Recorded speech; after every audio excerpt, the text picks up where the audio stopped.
नमस्कार दोस्तों। सुबह के 8:30 बज गए हैं। आज तो आधा घंटा लेट हो गए। वजह इसकी ये थी कि बच्चों को स्कूल छोड़ने जाना पड़ा, तो उसकी वजह से विलम्ब हो गया। इसके लिए क्षमा प्रार्थी हूँ। शुरू करते हैं जल्दी जल्दी। आज की कुछ बड़ी खबरें अखबारों की जो हैं वो छपी हैं। मेरे पास 4-5 अखबार हैं। तो सारे अखबारों में जो सबसे बड़ी खबर छपी है वो तो ये है कि कल जो है सांसदों का जो निलंबन हुआ, 78 सांसदों का निलंबन हुआ है और उसमें राज्यसभा के 45 और लोकसभा के 33 सांसद निलंबित किए गए हैं। तो ये सदन की कार्रवाई में बाधा पहुंचा रहे थे और सुरक्षा में जो है सुरक्षा पे सवाल उठे थे। इसको लेकर जो है इनका निलंबन हुआ है और 78 में से जो 64 सदस्य हैं वो पूरे सत्र के लिए निलंबित किए गए हैं और 14 का मामला जो है विशेषाधिकार समिति को दिया गया है। तो भाजपा नेता पीयूष गोयल ने कहा कि विपक्षी सदस्य तख्तियां लेकर आए और जानबूझकर कार्रवाई को बाधित किया। विपक्षी सांसदों ने अपने आचरण से न केवल लोकसभा अध्यक्ष व राज्यसभा के सभापति का अपमान किया है बल्कि देश को भी शर्मसार किया है। तो जाहिर सी है ये बड़ी खबर है और तकरीबन सारे अखबारों में छपी हुई है। दूसरी खबर जो है वो ये है कि कोविड-19 केरला में, हालांकि ये बड़े बड़े उस पर नहीं छपी है लेकिन सारे अखबारों ने इसको छापा है कि केरला में एक दिन में 111 केस मिले हैं JN1 वेरिएंट कोविड-19 के। तो उसको देखते हुए उत्तर प्रदेश में, जहां मैं बैठा हूं इस समय लखनऊ में, वहां भी जो है एडवाइजरी जारी हुई है और भारत सरकार के जो स्वास्थ्य सचिव हैं उन्होंने भी चिट्ठी लिखी है सारे स्टेट्स को और स्टेट के स्वास्थ्य विभाग को कि भाई वो अब तैयारी शुरू कर दें और जाँच पड़ताल शुरू कर दें।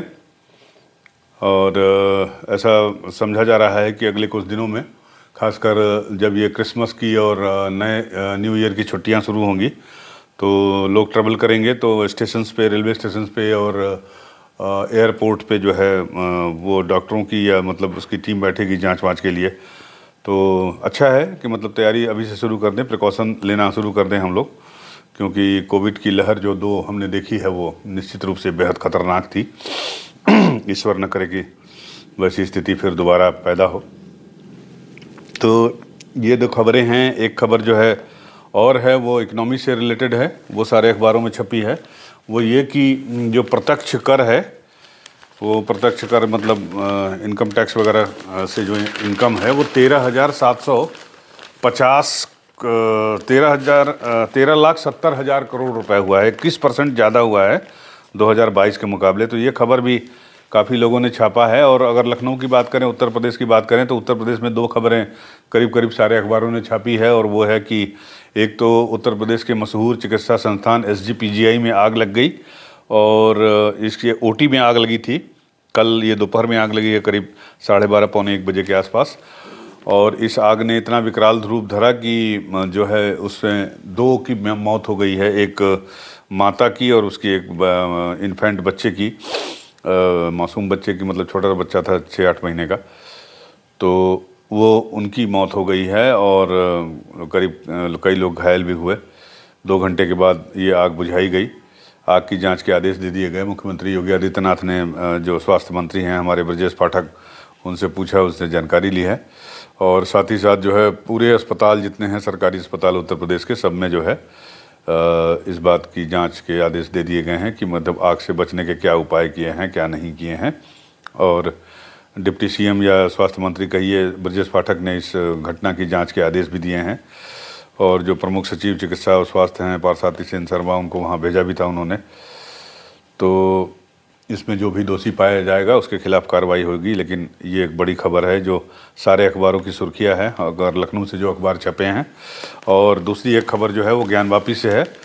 ज्ञानवापी में ASI ने कोर्ट को अपनी सर्वे रिपोर्ट सौंप दी है। 1500 पेज की ये रिपोर्ट है और रिपोर्ट के साथ जो है सैकड़ों फ़ोटो, सर्वे की वीडियोग्राफी और कोषागार में जमा करवाई गई आकृतियों की सूची है। लेकिन इसको सार्वजनिक नहीं किया गया है। सार्वजनिक करने की अपील जो है कोर्ट से की गई है और इस अपील पर जो है वो 21 दिसंबर को सुनवाई होगी। और उधर जो मुस्लिम पक्ष है उसने कहा कि उसने ये एक हलफनामा कोर्ट में दिया है या अपील की है कोर्ट में। ज्ञानवापी मस्जिद की देखरेख करने वाली अंजुमन इंतजामिया मस्जिद कमेटी की ओर से अदालत में अर्जी दी गई। इसमें कहा गया कि रिपोर्ट सार्वजनिक न करने का शपथ पत्र देने पर ही इसे किसी को सौंपा जाए। तो हिंदू पक्ष ने किया है कि भाई रिपोर्ट हमको दी जाए, और मुस्लिम पक्ष ने कहा है कि दी जाए लेकिन हलफनामा लिया जाए कि इसे सार्वजनिक नहीं किया जाएगा। इससे सेंटिमेंट्स जो है लोगों के मानस समाज में प्रभावित हो सकते हैं, संभवतः यही कारण रहा होगा उसके पीछे। एक खबर और है, यहाँ तो छोटे छोटे उस पे है, लेकिन दिल्ली उल्ली में बड़े खबर उस पे फ्रंट पेज पे है वो, कि मोबाइल नेटवर्क को लेकर जो है एक बिल पेश किया है केंद्र सरकार ने लोकसभा में। 138 साल पुराना हमारा टेलीग्राफ एक्ट है अंग्रेज़ों के समय का, उसको चेंज करने के लिए। तो इस बिल में बाकी जो है सो वो है ही है, लेकिन इसमें सबसे बड़ी बात यह है कि अगर राष्ट्रीय आपदा हुई या राष्ट्रीय सुरक्षा पर कोई बात आई या किसी प्रकार की कोई इमरजेंसी हुई, तो सरकार जो है टेलीकॉम सेवाओं या किसी मोबाइल नेटवर्क को अस्थायी तौर पर अपने कंट्रोल में ले सकती है या उसे सस्पेंड कर सकती है। फर्जी कॉल वालों के ऊपर जुर्माने का भी प्रावधान किया गया है और 3 साल की सज़ा की गई है। तो बाकी खबरें जो हैं उसमें ये भी है कि कल जो मोदी जी वहाँ थे बनारस में, उन्होंने जो करीब करीब 19,000 करोड़ की जो योजनाएं दी वाराणसी और आसपास इलाके को, और एक मंदिर जो है 7 मंजिला करीब 2004 से बन रहा था, स्वरवेद महामंदिर, और उसमें मतलब ये मेडिटेशन या योग का कई जो है सबसे बड़ा केंद्र है दुनिया का। 20,000 लोग उसमें जो है योग कर सकते हैं एक साथ। 180 फुट ऊंचा है ये मंदिर। 19 साल लगे इसे पूरा होने में, 2004 में शुरू हुआ था इसका बनना। तो उसका उद्घाटन किया, तो वो भी खबर जो है अखबारों में छपी हुई है। अखबारों में ये भी खबर छपी हुई है, लेकिन बहुत छोटे में है, सारे अखबारों में है लेकिन, और वो ये कि इंडिया गठबंधन की बैठक आज हो रही है, सीटों के बंटवारे पर चर्चा होगी। तो 4 लाइन की खबर है, पढ़ के सुना देता हूँ आपको। लोकसभा चुनाव के मद्देनजर मंगलवार को दिल्ली में विपक्षी खेमे INDIA गठबंधन की मीटिंग होगी। माना जा रहा है कि मीटिंग में आगामी चुनाव के मद्देनजर रणनीति और तैयारियों पर चर्चा के साथ सीट बंटवारे पर भी विचार विमर्श होगा। तृणमूल नेता ममता बनर्जी ने कहा है कि गठबंधन के PM के पद पर कौन प्रत्याशी होगा, PM पद का प्रत्याशी कौन चुना जाएगा, इसका फैसला चुनाव के बाद किया जाएगा, चुनाव के पहले नहीं। चुनाव के पहले एक फैसला हो सकता है आज भी हो जाए, और वो है कि कौन बनेगा करोड़पति, मतलब कौन बनेगा कन्वीनर, इस इंडिया गठबंधन का कन्वीनर कौन बनेगा। तो चलिए आज इसी पे बात करते हैं, चर्चा करते हैं इंडिया गठबंधन के बैठक पर। सबकी निगाहें इंडिया गठबंधन की बैठक पर लगी हुई हैं, क्योंकि जिस तरह से इंडिया गठबंधन या यूँ कहें कांग्रेस की हार हुई इन 3 विधानसभा चुनाव में, जहां पर उसे उम्मीद भी नहीं थी वहां भी वो हार गई। जैसे छत्तीसगढ़ है, मध्य प्रदेश में भी माना जा रहा था कि कांग्रेस जीत जाएगी, लेकिन वहां भी हार गई। राजस्थान में तो खैर बात छोड़ ही दिए। तो इस हार के बाद जो है कांग्रेस का क्या रुख होगा इंडिया गठबंधन की रणनीति को लेकर, और अपनी पार्टी के पार्टिसिपेशन को लेकर, योगदान को लेकर, भागीदारी को लेकर, ये भी देखने वाली बात होगी कि कांग्रेस जितनी ऑफेंसिव पहले थी, अब क्या वो उतनी ही ऑफेंसिव रहेगी, नहीं रहेगी। क्योंकि इंडिया गठबंधन की ये जो बैठक है, ये चौथी बैठक है। इसके पहले 3 महीने पहले मुंबई में बैठक हुई थी, और मुंबई के बाद से जो चुनाव शुरू हो गए तो चुनाव में सारी पार्टियां बिजी हो गई। बीच में नीतीश कुमार का एक बयान आया भी कि भैया सब लोग जो है, खासकर कांग्रेस के प्रति उनका कहना था कि कांग्रेस तो पार्टी जो है चुनाव में बिजी है, तो अब जो कुछ होगा वो चुनाव बाद ही होगा। तो चुनाव बाद पहले ये 6 दिसंबर को बैठक होने वाली थी, लेकिन 6 दिसंबर को 3 इसके प्रमुख नेता उपलब्ध नहीं थे, ममता बनर्जी, अखिलेश यादव और खुद नीतीश कुमार। तो जिसकी वजह से वो टल गई, और आज फिर ये हो रही है। आज 19 तारीख है, 19 दिसंबर को हो रही है। सबकी निगाहें इस बैठक की ओर लगी हुई हैं, क्योंकि इस बैठक के पहले जो पिछली बैठक हुई थी, जैसा कि मैंने बताया 3 महीने पहले हुई थी, बीच में चुनाव हुए, और चुनाव में किस तरह से तल्खी एक दूसरे के प्रति सामने आई, खासकर समाजवादी पार्टी और कांग्रेस के बीच जिस तरह से वाक युद्ध हुआ, जिस तरह से अखिलेश यादव ने कह दिया कि भाई कांग्रेस और बीजेपी में कोई अंतर नहीं है, कमलनाथ ने अखिलेश वखिलेश कह दिया। तो सीट बंटवारे को लेकर जो है अखिलेश यादव काफ़ी नाराज़ दिखे थे मध्य प्रदेश चुनाव में। तो ये माना जा रहा है कि क्या ये सब जो मतभेद हैं आपस में, ये सुलझ जाएंगे आज? क्या इनको सुलझाने में सफल होगी इंडिया गठबंधन की ये बैठक? पहली बात। दूसरी बात कि क्या कोई एक कन्वीनर नियुक्त किया जाएगा कोई कॉमन मिनिमम एजेंडा तय किया जाएगा, कॉमन प्रचार तंत्र कोई विकसित किया जाएगा? सारे सवाल हैं, लेकिन मुझे लगता है कि एक ही दिन में सारे सवालों के जवाब मिलना बहुत मुश्किल है। आज अगर ये लोग अपना कन्वीनर भी तय कर लें और सीट शेयरिंग, तो मुझे इतनी जल्दी नहीं लगता कि सीट शेयरिंग ये लोग कर पाएंगे, क्योंकि चुनाव में अभी समय है, करीब करीब 2.5-3 महीने का समय है। और चूँकि 3 महीने के बाद ये बैठक हो रही है, तो 3 महीने के बाद का जो गैप है पहले उसको फिलअप किया जाएगा, मतभेद को दूर करने की कोशिश की जाएगी, क्योंकि जब तक मतभेद नहीं दूर होंगे तब तक सीट शेयरिंग की बात मुझे नहीं लगती कि हो पाएगी। और ख़ासकर उस स्थिति में जबकि अखिलेश यादव का ये बयान आया है कि इंडिया गठबंधन को सम्मानजनक वो किया जाएगा, मतलब स्थान दिया जाएगा उत्तर प्रदेश की अगर हम बात करें तो, लेकिन ये सम्मान सीटों की संख्या पे नहीं डिपेंड करती है। तो एक तरह से उन्होंने इशारा कर दिया है कि यूपी में जो भी सीट शेयरिंग होगी वो उसका समाजवादी पार्टी जो है वो डिसाइसिव फैक्टर होगी। अखिलेश यादव ये डिसाइड करेंगे कि किस पार्टी को कितनी सीटें दी जाएं इंडिया गठबंधन की। 26 पार्टियां हैं इसमें, आपको पता ही है। तो इसलिए मुझे, मेरा जो व्यक्तिगत रूप से मानना है कि इतनी जल्दी सीट शेयरिंग पे कोई फैसला नहीं हो पाएगा। सबसे बड़ी बात और भी है, क्योंकि देखिए आम आदमी पार्टी का जो सुनने में आया है या जो सुनाई पड़ रही है या जो संकेत मिले हैं, वो चाहती है कि पंजाब में हम सारे सीटों पे चुनाव लड़ें या फिर मुश्किल से एक सीट जो है वो कांग्रेस को दें। उधर तृणमूल कांग्रेस भी जो है वो ममता बनर्जी की पार्टी पश्चिम बंगाल में कांग्रेस को बहुत ज़्यादा सीटें देने के फेवर में नहीं है। तो इन सब चीज़ों को देखते हुए, और तीनों ये बड़े पार्टी हैं, बड़े प्लेयर हैं, रीजनल प्लेयर हैं, चाहे आप आम आदमी पार्टी की बात कर लीजिए, दिल्ली पंजाब उसके पास है, पश्चिम बंगाल में ममता बनर्जी हैं। ममता बनर्जी के किले को बीजेपी ने घेरने की बहुत कोशिश की, बहुत कुछ किया, सारी जान लगा दी, लेकिन भेद नहीं पाए ममता के किले को। तो इसलिए ममता भी एक मजबूत छत्रप हैं इस इंडिया गठबंधन की। और उसके बाद जो है अखिलेश यादव ही एक ऐसी पार्टी है, समाजवादी पार्टी अखिलेश यादव की या मुलायम सिंह जी की, स्वर्गीय नेताजी की, जो कि बीजेपी को बराबरी की टक्कर देने में सक्षम है, कम से कम अगर उत्तर प्रदेश की बात की जाए तो इन तीनों की बातों को अनदेखा नहीं किया जा सकता। इंडिया गठबंधन की बात अगर हम करते हैं तो, और ख़ासकर कांग्रेस की भी बात अगर हम करते हैं तो एक बार फिर मैं दोहराना चाहूँगा कि आज की बैठक में सीट शेयरिंग पे तो कुछ नहीं हो सकता। आपस में लोग पहले ये तय कर लें, बैठ के तय कर लें कि इनका नेता कौन होगा, इनकी स्ट्रेटजी क्या होगी। अगर कोई कॉमन मिनिमम प्रोग्राम ये लोग डेवलप कर सकें आज, या उसकी ओर थोड़ा बढ़ सकें, तो मुझे लगता है कि ये शायद इनकी सफलता होगी, क्योंकि बिना कॉमन मिनिमम एजेंडा के ये गठबंधन जो है वो आगे नहीं बढ़ सकता है। तो अब सवाल ये उठता है कि कन्वीनर कौन होगा। कन्वीनर के लिए मुझे लगता है कि कई नाम हैं। सबसे बड़ा जो नाम है वो नाम है वो नीतीश कुमार का लगता है, क्योंकि नीतीश कुमार ही जो है इस गठबंधन के जन्मदाता कह सकते हैं आप। और मतलब उन्हीं का आइडिया था।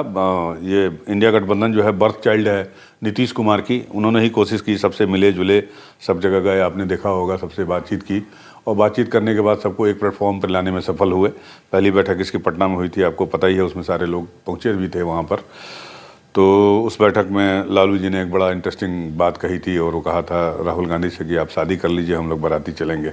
तो उस वक्त लोगों ने इसका मतलब ये भी लगाया था कि राहुल गांधी इस गठबंधन के नेता हो सकते हैं, उनको नेता स्वीकार किया जा सकता है, बाकी लोग उनके पीछे पीछे चलेंगे। लेकिन उसके बाद से जो परिस्थितियाँ उभर कर सामने आई, उसमें ऐसा नहीं लगता कि राहुल गांधी को नेता के तौर पर कोई भी स्वीकार करेगा। तो नीतीश कुमार एक सर्वमान्य नेता है। नीतीश कुमार इसलिए भी सर्वमान्य हो सकते हैं कि नीतीश कुमार की छवि एक थोड़ी बहुत कह सकते हैं आप, थोड़ी बहुत क्या, ठीक ठाक, मतलब कि धर्मनिरपेक्ष नेता की है। मतलब वो हिंदुओं को भी स्वीकार्य है, मुसलमानों को भी स्वीकार्य है, और जातिगत हिसाब से देखें तो उस हिसाब से भी सब लोगों को स्वीकार है। बिहार में आप देख सकते हैं कि उनकी पार्टी और आरजेडी और कांग्रेस मिलकर जो है राज कर रही है। बिहार का ये सिस्टम भी है कि जिधर जो है दो पार्टियां रहती हैं वही पार्टी जो है सरकार बना लेती है। चाहे जेडीयू बीजेपी के साथ रहे तो बीजेपी के साथ सरकार बना ली, जेडीयू आरजेडी के साथ है तो आरजेडी के साथ मिलकर सरकार बना लेती है। तो नीतीश कुमार एक बेहतर विकल्प हो सकते हैं। लेकिन सपोज करिए कि नीतीश कुमार अगर मना कर दें या नीतीश कुमार को नाम को लेकर थोड़ी बहुत जीत होती है तो कौन हो सकता है? तो मेरे ख्याल से, मेरे हिसाब से इसके बाद अगर दूसरा कोई बड़ा नेता हो सकता है तो वो है मल्लिकार्जुन खड़गे हो सकते हैं। दलित समुदाय से हैं और ठीक ठाक हैं, कांग्रेस को ठीक ठाक चला रहे हैं जब से अध्यक्ष बने हैं। और उनकी सक्रियता भी है। इस उम्र में भी 80 पार हैं, वो 83 साल के हैं मेरे ख्याल से, लेकिन काफ़ी सक्रिय हैं और काफ़ी ठीक ठाक हैं, बोलते अच्छा हैं और सबको साथ लेके चलने की उनकी क्षमता है। तो मल्लिकार्जुन खड़गे भी जो है एक बेहतर विकल्प हो सकते हैं अगर सबको स्वीकार्य हो तो, क्योंकि सबसे बड़ी बात जो है वो स्वीकार्यता की होगी कि जो भी कन्वीनर होगा उसे सारे दल के लोग, सारे दल के नेता, 26 दल के नेता जो है उसे वो स्वीकार करें कि हाँ ये आदमी भाई ठीक है, हमारे हित में सोचेगा, सबके हित में सोचेगा, किसी का नुकसान नहीं करेगा और किसी के प्रति बायस नहीं होगा। तो ऐसे ही एक आदमी की ज़रूरत पड़ेगी। तो उस लिहाज से उस खांचे में मुझे लगता है कि मल्लिकार्जुन खड़गे साहब भी फिट बैठते हैं।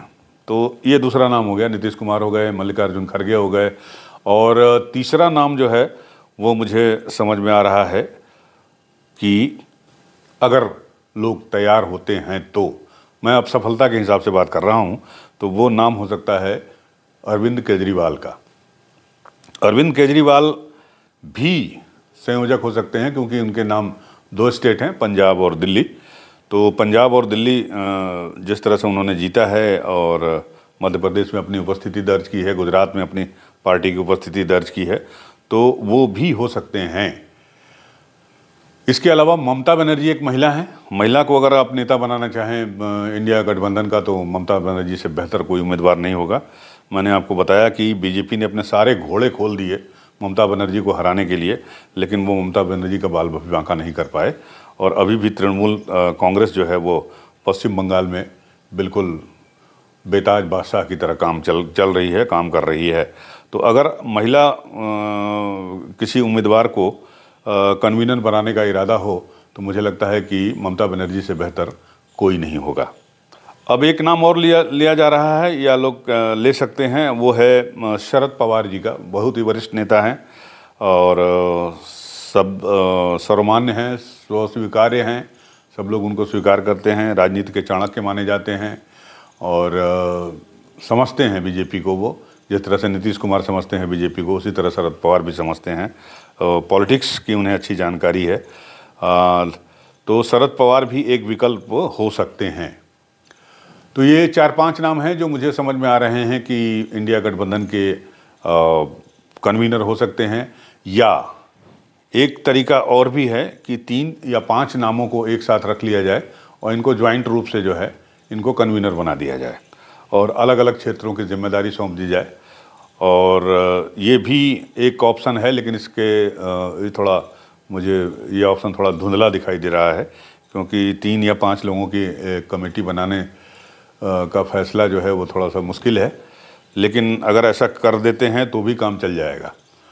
तो देखना है, बैठक अभी 11 बजे दिन से शुरू होगी। तो सबसे पहला काम तो इनको करना है कि इनके अपने मतभेद भुलाने हैं। जो भी मतभेद आपस में हुए, खासकर कांग्रेस और समाजवादी पार्टी या आम आदमी पार्टी और कांग्रेस के बीच में, या तृणमूल कांग्रेस और भारतीय राष्ट्रीय कांग्रेस के बीच में, तो ये मतभेद जब भुला देंगे, एक दूसरे को अपना लेंगे और एक दूसरे के प्रति खुलापन हो जाएगा, उसके बाद ही जो है किसी भी एजेंडे पे बातचीत हो सकती है या उस पर आगे बढ़ सकते हैं। चाहे वो कॉमन मिनिमम प्रोग्राम हो, चाहे वो कन्वीनर हो, और चाहे सीट शेयरिंग की बात हो, चाहे वो कॉमन प्रचार हो, चाहे राहुल गांधी की जो भारत जोड़ो यात्रा शुरू होगी उसमें इंडिया गठबंधन का क्या योगदान हो, किस तरह से वो भी इसमें पार्टिसिपेट कर सकते हैं या किस तरह से इस भारत जोड़ो यात्रा को बूस्ट कर सकते हैं ताकि एक माहौल बनाया जा सके। माहौल देखिए 15 दिन, 20 दिन, 25 दिन में भी माहौल तैयार हो जाता है। माहौल बनते और माहौल बिगड़ते देर नहीं लगती। तो ये लोग कह रहे हैं कि भाई जनवरी में 22 जनवरी को जब श्री राम मंदिर का अयोध्या में उद्घाटन होगा और उसमें प्रधानमंत्री आ रहे हैं, तो इस इवेंट को एक मेगा इवेंट बनाने की तैयारी में जुट गई है बीजेपी या उसके सहयोगी संगठन विश्व हिंदू परिषद या और लोग जो हैं। तो और इसको पूरी दुनिया में जो है इसका प्रचार प्रसार होगा, पूरी दुनिया में इसका मैसेज देने की कोशिश की जाएगी। भारत में तो खैर होगा ही होगा। तो एक बहुत ही ग्रैंड इवेंट ऑर्गेनाइज करने की तैयारी चल रही है। तो उसके बाद सब कुछ राममय हो जाएगा, सब कुछ जो है वो जो है बीजेपी के पक्ष में हो जाएगा। तो मेरा मानना है कि ऐसा भी नहीं है। राम मंदिर एक अच्छी उपलब्धि है, राम मंदिर एक बेहतर काम है। चाहे भी जिस वजह से हुआ, जैसे भी हुआ, उसके गहराई में हम नहीं जाना चाहते, लेकिन मैं खुद भी वहाँ जाना पसंद करूँगा, इस मौके का साक्षी बनना पसंद करूँगा। इस मौके पर अगर मुझे संभव हो पाया तो मैं दर्शन करना पसंद करूँगा। तो ये मेरी अपनी निजी श्रद्धा है, मेरा निजी आस्था है, अटूट आस्था अपने ईश्वर के प्रति, अपने राम के प्रति, वो अलग बात है। और इस आस्था वाले लोग जो बीजेपी से पहले जुड़े थे वो बाद में भी जुड़े रहेंगे, उनको आप नहीं हटा सकते, उनको आप नहीं खिसका सकते। तो अब सवाल उठता है कि जो इसके बाद जो इससे परे हैं, जो वोट देते हैं बीजेपी, वोट नहीं देते हैं बीजेपी को, तो उसको आप अपने पक्ष में कितना मोल्ड कर सकते हैं अपने कामों से, ये आपको तय करना है। और क्योंकि दूसरी बात यह है कि बीजेपी के प्रति, या यूँ कहें नरेंद्र मोदी, प्रधानमंत्री नरेंद्र मोदी के प्रति किसी तरह का कोई एंटी इनकम्बेंसी फिलहाल तो नहीं दिखाई दे रही है। चिल्ला रहे थे लोग मध्य प्रदेश में, राजस्थान में, छत्तीसगढ़ में, लेकिन वहाँ क्या हुआ आप देख सकते हैं। बीजेपी ने जो है मोदी के चेहरे पे चुनाव लड़ा, मोदी के नैरेटिव पे चुनाव लड़ा, मोदी की गारंटी पे चुनाव लड़ा और बम्पर तरीके से जीते वहाँ पे। तो सबसे बड़ी चुनौती जो विपक्ष के सामने है या इंडिया गठबंधन के सामने है, वो है एक लकीर, एक बड़ी लकीर, जिसके सामने उन्हें एक दूसरी लकीर खींचनी है, उतनी ही बड़ी। तो क्या उतनी बड़ी लकीर वो खींच पाएंगे अपने एजेंडे से, या अपने चेहरे से, या अपने काम से, जैसे भी। तो ये एक बड़ा सवाल है, क्योंकि मोदी को हराने के लिए मोदी जैसा एक चेहरा भी चाहिए इंडिया गठबंधन को, और वो चेहरा फिलहाल अभी इंडिया गठबंधन के पास नहीं है।